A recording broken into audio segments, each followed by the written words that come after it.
अस्सलाम वालेकुम स्टूडेंट्स। ये हम क्लास 10 का साइंस ग्रुप का मैथ करेंगे। इसमें हमने लास्ट टाइम जो है 3 थ्योरम्स किए थे चैप्टर नंबर 12 के। आज हम थ्योरम नंबर 12 से स्टार्ट करते हैं इसको।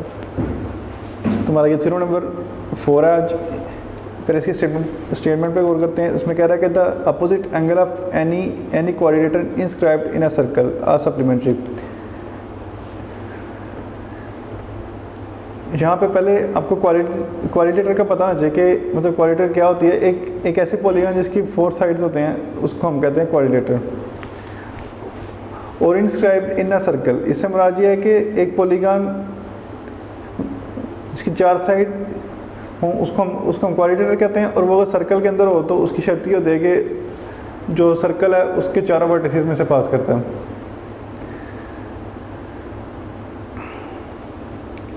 इसका मतलब है कि मतलब passing through circle are supplementary. तो सप्लीमेंट्री एंगल वो होते हैं जिनका सम इक्वल होता है 180 डिग्री के। तो इसमें हमने ये चीज़ प्रूव करना है कि अगर एक क्वाड्रिलेटर अगर सर्कल के अंदर बन रही है तो उसके जो अपोजिट एंगल हैं उनका सम जो है वो इक्वल होना चाहिए 180 के, मतलब 2 राइट एंगल्स के इक्वल होना चाहिए। तो सबसे पहले हम गिवन में देखते हैं कि हमारे पास क्या चीज़ है। इसमें पहले आप एक सर्कल ड्रा करेंगे, फिर उसमें एक क्वाड्रिलेटर बनाएंगे। Okay, A B C D होगी।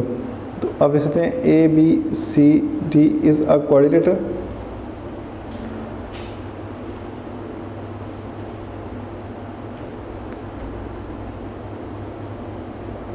Inscribe in a circle. उसका सेंटर है आपके पास ओ, विद सेंटर ओ।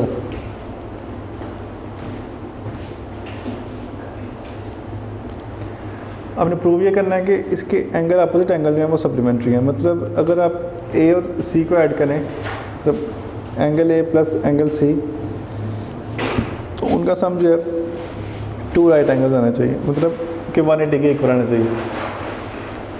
इस तरह अगर आप एंगल बी और डी को ऐड करते हैं तो उनका सम भी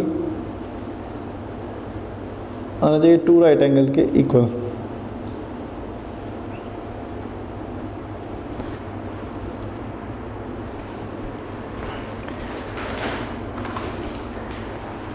इसके बाद आगे इसकी कंस्ट्रक्शन, उसके लिए हमें यहाँ पे सेंटर एंगल बनाना पड़ेगा, इसलिए हम इसको मैच करेंगे इसके साथ कंस्ट्रक्शन के अंदर।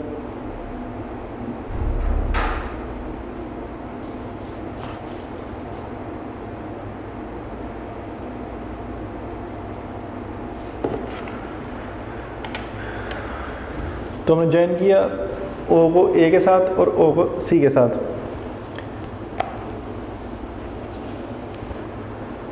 यहाँ पे आप लिख सकते हैं ड्रा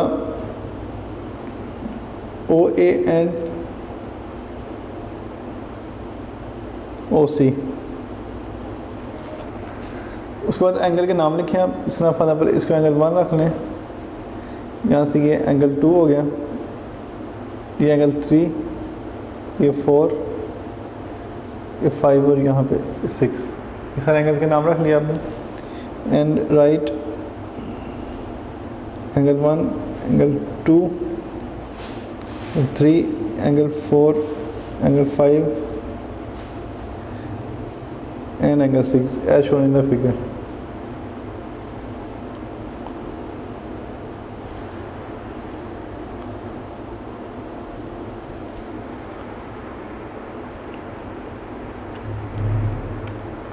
इसके बाद हमने इसका प्रूफ करना है। डायग्राम पे ज़रा पहले गौर कर लीजिए आप। इसमें जो आर्क बनती है, एक आर्क है ए डी सी और दूसरी आर्क है ए बी सी। तो ए डी सी के अंदर आप देखें तो जो एंगल 2 है इस आर्क के मुताबिक ये इसका सेंट्रल एंगल है, और जो एंगल बी है ये इसका सर्कम एंगल है। अगर आप ये जो सी मेजर आर्क है ए डी सी इसको देखें तो क्योंकि यहाँ पे देखें, यहाँ से ये इसका सेंट्रल मतलब सर्कम एंगल जा रहा है और इधर से ये इसका सेंट्रल एंगल है जो एंगल 2 है। इससे हम यहाँ पे लिख सकते हैं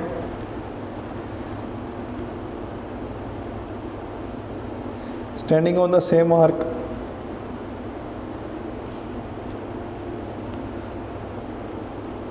ADC, angle 2 is a central angle.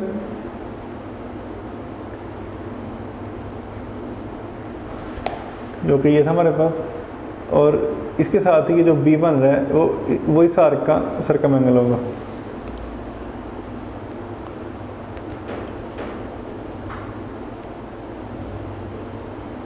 N angle B is circum angle.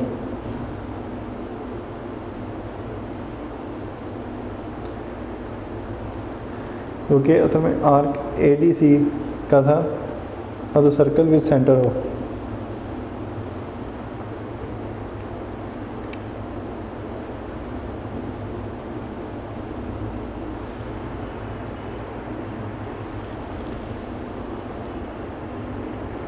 और हमने थ्योरम 1 के अंदर जो है इसके स्टेटमेंट पढ़ी थी कि जो सर्कम एंगल होता है वो सेंट्रल एंगल का हाफ होता है।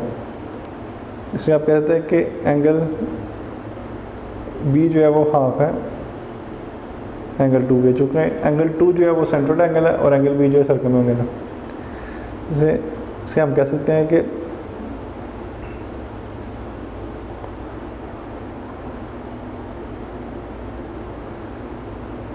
circum angle is half of the corresponding central angle।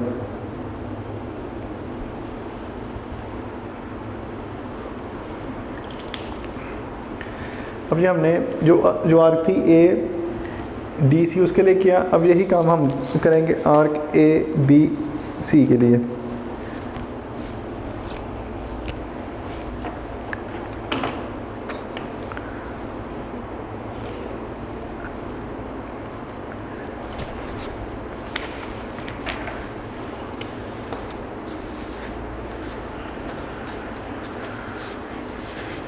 ये डायग्राम के सामने है ऐसे।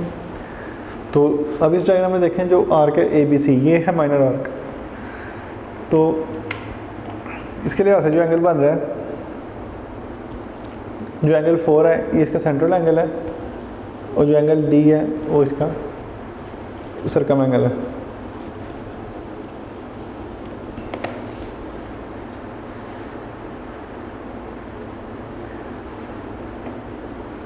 यहाँ पे हम लिख सकते हैं standing on the same arc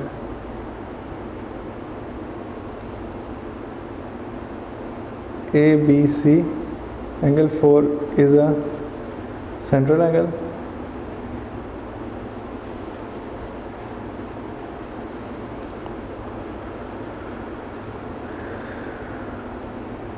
and angle D is circumangle।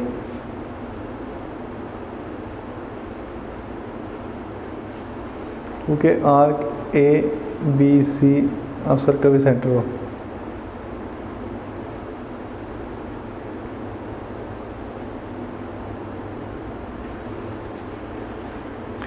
इसे हम कह सकते हैं कि angle D is half of measure angle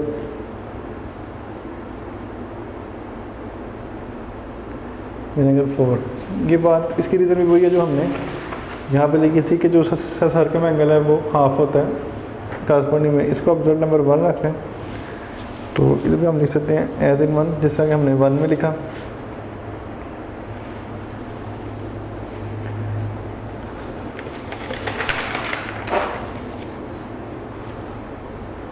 अभी ये थी हमारे पास कोई 1 और ये कोई 2। अब इन दोनों को हम ऐड करते हैं क्योंकि हमने एंगल्स ऐड करने हैं। तो लिख सकते हैं adding 1 and 2।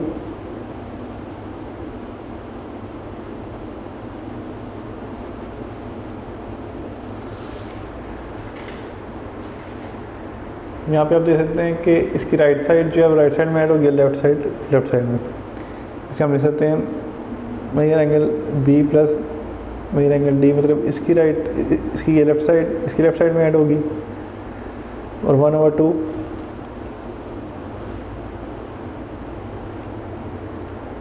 Major angle 2 plus 1/2 major angle 4।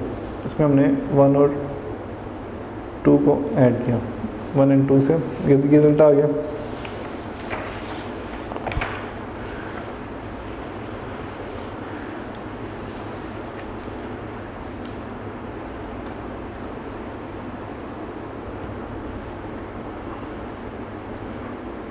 हम देख सकते हैं आप यहाँ पे जो एंगल बी और डी आ रहे हैं ये अपोजिट एंगल है,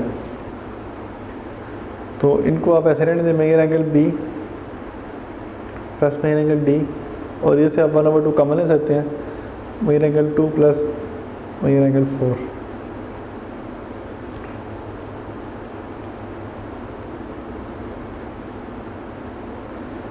वन ओवर 2 और ये देखेंगे ये एंगल 2 था और ये एंगल 4, इन दोनों को ऐड करेंगे तो ये पूरा एक सर्कल आ जाता है, मतलब ये एक पूरी रेवोल्यूशन आ जाती है। तो यहाँ पे आप कहते हैं total central angle.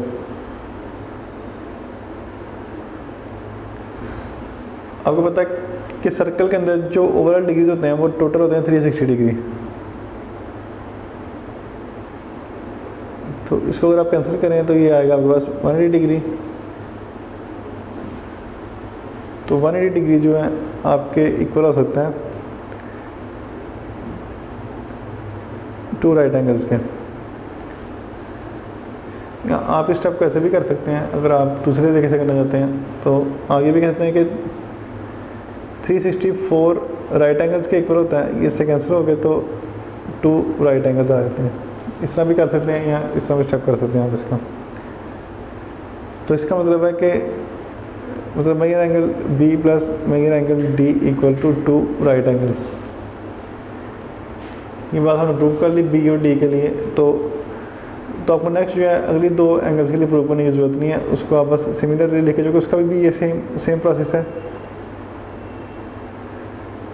Similarly angle A plus measure angle C equal to right angles, ये हमारा थ्योरम यहाँ पर प्रूव हो गया।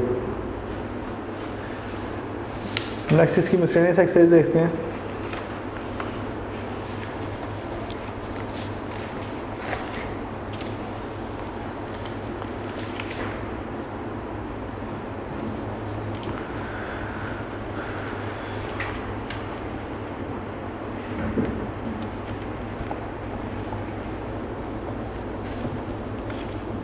और ये हमारी मिसलेनियस एक्सरसाइज 12 है।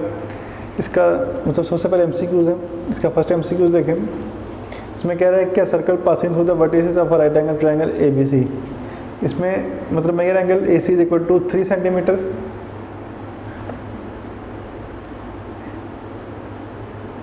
And the measure of side BC is equal to 4 centimetre, measure angle C is equal to 290।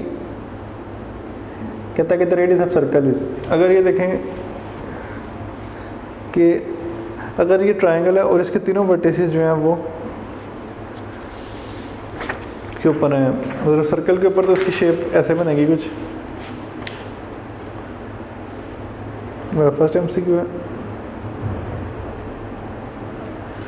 अगर ये सर्कल है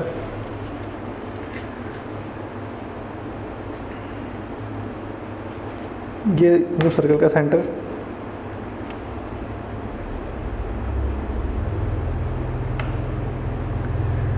इस तरह की शेप बन सकती है इसकी। तो यहाँ पे जो एंगल सी है वो 90 का है, इसका तो भाई एंगल सी हो गया। तो यहाँ से आप ले सकते हैं ये ए, ये बी और ये सी। सी 90 का और साइड उसने बताई थी ए सी जो है वो 3 सेंटीमीटर है और जो बी सी है वो असल में इक्वल आपके 4 सेंटीमीटर के। तो अब इसको सॉल्व करके देख सकते हैं कि आंसर क्या आएगा। यहाँ पे अगर आप पाइथागोरस थ्योरम अप्लाई करें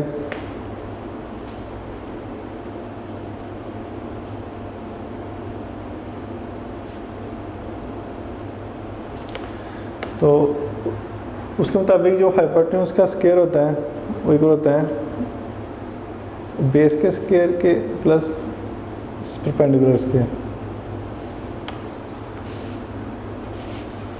तो यहाँ पे हाइपोटेन्यूज असल में ए बी है, बेस हमारे पास है इसकी 4 सेंटीमीटर और जो यहाँ पर परपेंडिकुलर है वो 3 सेंटीमीटर के एक होना। अब 4 का स्केल लेंगे 16 आएगा, 3 का स्केल लेंगे 9, इनको ऐड करें 25, इधर ए बी स्क्वायर है, कैंसिल हो जाएगा, स्क्वायर स्क्वायर रूट से ए बी आपके पास आ जाएगा 5 सेंटीमीटर। लेकिन आप अगर गौर करें तो ए बी असल में इसका डायमीटर है, क्योंकि एक साइड से दूसरी साइड तक और इस सेंटर में से पास कर रहा है। तो रेडियस जो है वो डायमीटर का हाफ होता है, तो डायमीटर 5 है, 5/2 करेंगे तो इधर आएगा 2.5, तो आर की वैल्यू आ गई हमारे पास 2.5। तो इसका आंसर हम लगाएंगे 2.5, जो कि यहाँ पर ऑप्शन नंबर सी है।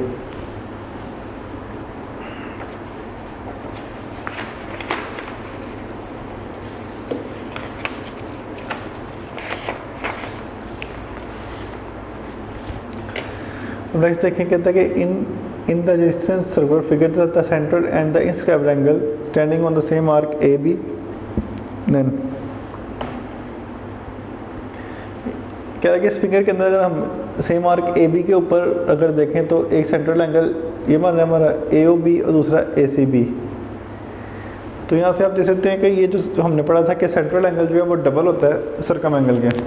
तो सेंट्रल एंगल इधर ए ओ बी है जो कि एंगल 2 रखा हुआ है इन्होंने इधर, और ए सी बी जो कि एंगल 1 है इधर। तो इसका मतलब है कि एंगल 2 जो है वो डबल होगा एंगल 1 के, मतलब एंगल 1 को अगर आप 2 से मल्टीप्लाई करेंगे तो फिर एंगल 1 आएगा। मतलब यहाँ पे देखें इसका ऑप्शन कौन सा यहाँ पे सेम है, जो कि नहीं हो सकते। अब लिखा है कि एंगल 1 2 ऑफ मेजर एंगल 2, मतलब इसका मतलब ये है कि मेजर एंगल 1 जो है वो डबल है मतलब 2 से, जबकि आपको पता है कि 2 डबल है 1 से। यहाँ पे लिखा हुआ है कि measure angle 2 is 2 of measure angle 1, यहाँ पे ये मतलब 3 टाइम्स है, तो आपको पता 3 गुना बड़ा नहीं हो सकता वो, इसलिए हमारा ऑप्शन नंबर डी जो है वो करेक्ट होगा, क्योंकि 2 जो है वो डबल है एंगल 1 का।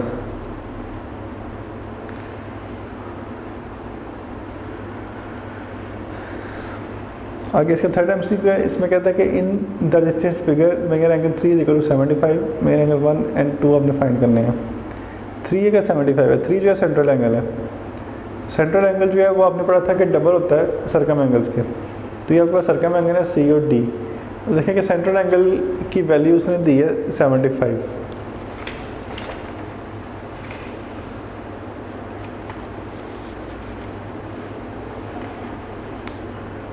एमसीक्यू नंबर 3, यहाँ पे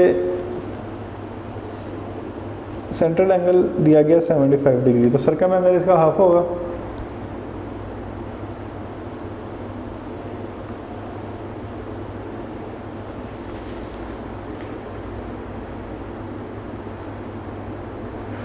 यहाँ पे एंगल 3 सेंट्रल एंगल और इसका हाफ फिर आगे से सर्कम एंगल।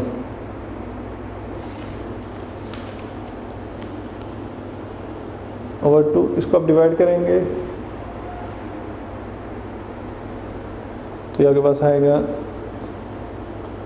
37.5। आप इसका ऐसे भी कर सकते हैं,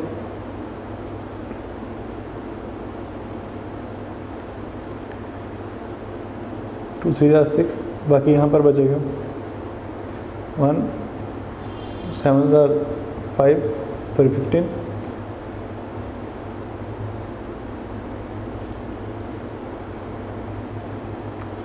2 7 ज़ा 14, बाकी यहाँ पर जो बच गया 1, इसलिए हम इसको मिक्स फ्रैक्शन में लिख सकते हैं ऐसे 37 एज होल 1/2, इस तरह भी लिख सकते हैं हम 37/1, लेकिन वहाँ पर जो कि बुक में ऑप्शन इस तरह लिखे हैं, इस तरह से हम देखते हैं इधर ऑप्शन कौन से हैं। ये देखिए 37 एज होल 1/2, ये 1 और आपने पढ़ा था कि सेकंड थ्योरम के मुताबिक कि जो एंगल बनते हैं सेम सेगमेंट में वो सेम होते हैं, इसका मतलब है कि एंगल 1 और 2 दोनों सेम होंगे, इसलिए इसका ऑप्शन नंबर ए होगा। इसमें 37 एज होल 1/2 डिग्रीज और ये भी सेम उतना ही रहेगा।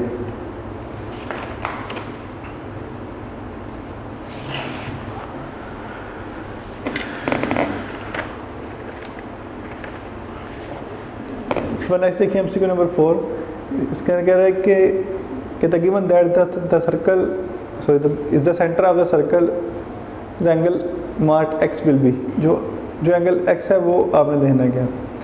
देखें कि एंगल एक्स जो है वो किससे बन रहा है, एंगल एक्स जो है वो मतलब इस आर्क से बन रहा है, लेकिन वो सेंटर के साथ है। तो आपने पढ़ा था कि सेंट्रल एंगल जो है वो डबल होता है सर्कम एंगल के, यहाँ पे सर्कम एंगल है 25 और 25 का डबल करेंगे तो आपके पास आएगा 50। यहाँ पे आप देखेंगे ऑप्शन नंबर सी के अंदर जो है ना वो मौजूद है 50, इसलिए आप इसका आंसर टिक करेंगे 50।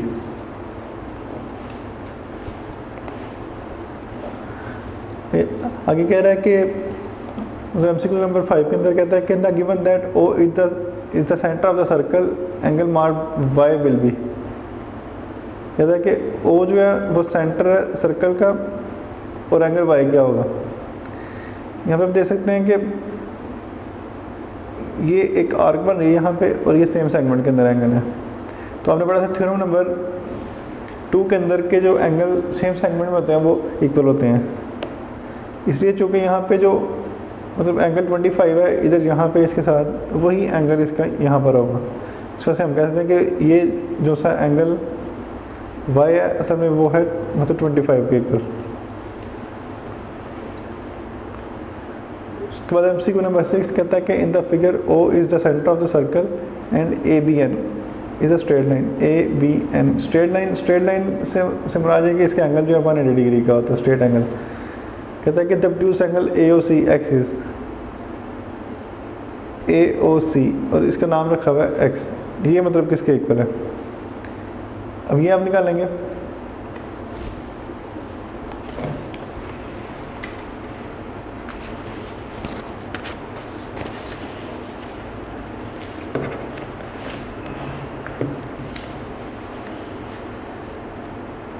यहाँ पे आप देख सकते हैं कि ये एंगल जो है तो ये स्ट्रेट लाइन है तो स्ट्रेट एंगल जो है वो इक्वल होता है 180 डिग्री के। लाइन इस तरह लगी है और यहाँ पे ये एंगल है 64 डिग्री का और ये एंगल बी है। तो एंगल बी जो है वो इक्वल होगा चूँकि ये एंगल सप्लीमेंट्री है स्ट्रेट लाइन के ऊपर है और दोनों का सम 180 के इक्वल होगा। तो आपका एंगल बी यहाँ से सप्लीमेंट्री एंगल होगा और एक एंगल का जब हम सप्लीमेंट निकालते हैं तो उसको हम 180 में से माइनस करते हैं। तो इसको माइनस करेंगे 180 में से, जब आप लिख सकते हैं 180 माइनस 64।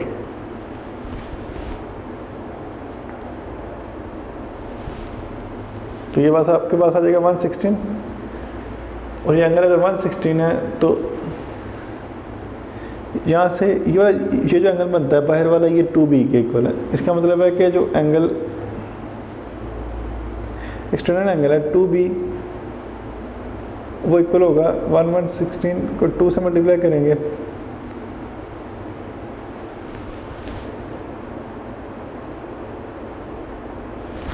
तो ये हमारे पास आ जाएगा 232। इसका मतलब है ये जो एंगल 2b है ये होगा 232। ये इस तरह बना हुआ है सेंटर ओ के साथ, ये 2b है और ये x है। अगर आप देखें तो ये पूरा एक चक्कर बनता है और जो मतलब एक पूरा सर्कल होता है उसके डिग्रीज होते हैं 360। और अब अगर 360 में से ये जो आपका एंगल है 232 इसको माइनस करें तो आपके पास जो बाकी बचेगा वो आएगा 360 माइनस 232, ये आपका आएगा 128। तो ये देखें 128 ऑप्शन नंबर डी होगा आपका ये।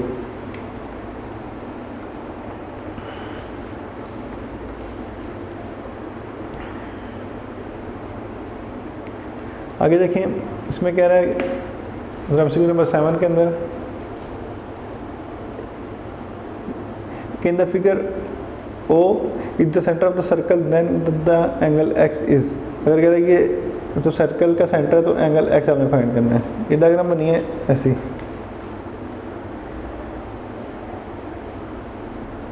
और ये सेंटर हो तो ये एंगल x, लेकिन उसके सॉरी अगर ये अगर आप देख सकते हैं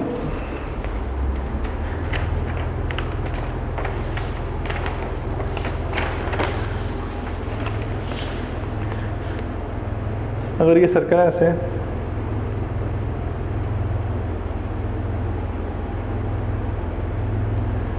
तो ये एंगल x हमने फाइंड करना है और ये एंगल दिया गया 110 का। और आप देख सकते हैं कि ये जो आर्क जो इसकी मेजर आर्क बन रही है यहाँ से लेके यहाँ तक, उसके साथ ये एंगल जो है इसमें सब्टेंड हो रहा है सर्कम एंगल, और उस आर्क का जो सेंटर से बन रहा है वो सेंट्रल एंगल है। अगर ये 110 है तो आप पूरी रेवोल्यूशन में से 110 को माइनस करें तो आपके पास आएगा 250। तो इसका मतलब क्या एंगल हो गया 250 का। और ये सेंट्रल एंगल है, और सेंट्रल एंगल जो है वो डबल होता है सर्कम एंगल से, इसलिए जो एंगल एक्स है वो हाफ होगा 250 का। इसे डिवाइड करेंगे x इक्वल टू 125। ऐसे ऑप्शन नंबर डी होगा इसका।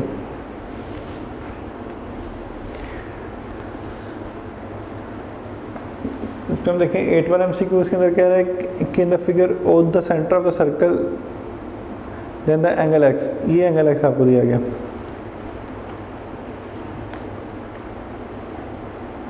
इस तरह एक सर्कल है जो कि सेमी सर्कल है, तो ये इसके सेंटर में से पास कर रहा है। तो सेमी सर्कल के साथ जो यहाँ पे ट्रायंगल बनी है एक, और उस पर ये मार्क हुआ है, इसका मतलब है कि ये ट्रायंगल जो है वो इक्विलेटरल ट्रायंगल है। इक्विलेटरल ट्रायंगल वो होती है जिसके सारे एंगल जो हैं वो इक्वल होते हैं 60 डिग्री के। और कह रहा है कि एंगल हमने फाइंड करना है x, तो ये वाला हमने फाइंड करना है। अब देखें अगर हम ये ट्रायंगल बनाने हैं ऐसे, अगर ये x हमने फाइंड करना है, ये वाला एंगल हमें 60 का दिया गया और ये दिया गया 90, तो आपको पता है कि ट्रायंगल के सारे एंगल का सम जो है वो इक्वल होता है 180 डिग्री के। इसका मतलब है कि 60 plus 90 plus x is equal to 180।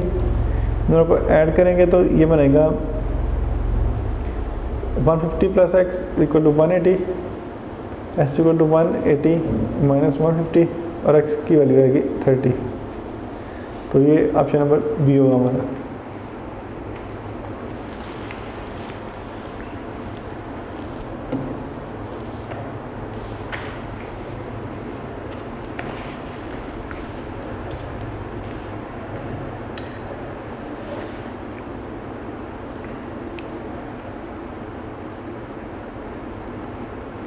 उसके बाद यहाँ पे ऑप्शन मतलब MCQ नंबर 9, इसमें कह रहा है कि in the figure O is the centre of the circle then the angle x is.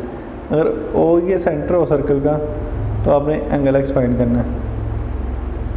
तो यहाँ पे जो आपको डायग्राम नज़र आ रही है ये असल में एक रेक्टेंगल शेप है, तो इसका हम एंगल कैसे फाइंड कर सकते हैं वो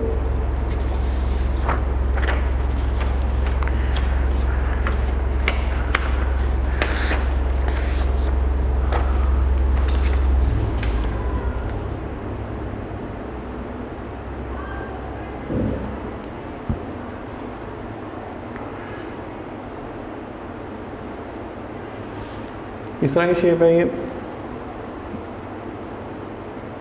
और आप इस आर्क की बात करें तो ये एक आर्क बनती है और इससे ये वाला एंगल और ये वाला जो एंगल है ये सेम होगा। इसका मतलब ये अगर ये एंगल 30 है तो ये एक्स हमने फाइंड करना है, ये वाला एंगल भी 30 होगा। लेकिन क्योंकि ये शेप आपको नज़र आ रही है रेक्टेंगल की, तो इसका मतलब है कि रेक्टेंगल के सारे एंगल जो होते हैं वो 90 के होते हैं। ये ओवरऑल जो मतलब टोटल एंगल है वो 90 का है, इसमें एक बार 30 का है, ये आपने एक्स फाइंड करना है। इसका मतलब है ये ओवरऑल एंगल 90 का था और एक पार्ट इसका 30 का था, दूसरा एक्स। मतलब अगर 30 और एक्स को ऐड करें तो ये आपका पूरा एंगल आ जाता है। तो 90 minus 30 degree is equal to x, तो एक्स की वैल्यू हो जाएगी 60 डिग्री। उसके बाद इसका 10 MCQs में कह रहा है कि in the figure O is the centre of the circle then the angle axis. अगर ये इसका सर्कल का सेंटर है तो एंगल एक्स हमने फाइंड करना है। अब यहाँ से आप देख सकते हैं कि ये इसका सेंट्रल एंगल है और जो मतलब बाकी एंगल आपके पास दिए गए हैं वो एक आपके पास 20 और एक दिया गया 50। ठीक, तो जैसे आप कह सकते हैं ये शेप इस तरह बनी हुई है।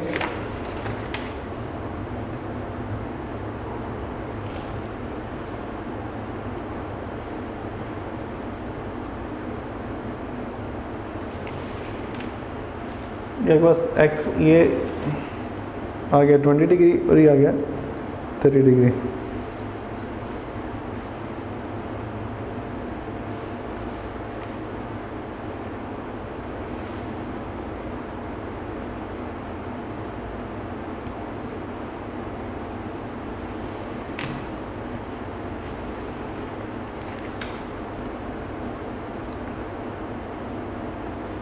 और ये आपने इसका एक्स फाइंड करना है। जैसे एक्स जो है यहाँ पे सेंट्रल एंगल है और ये मतलब डबल होगा जो एंगल यहाँ पर है। अगर हम इसको ये इसमें ड्रा कर लें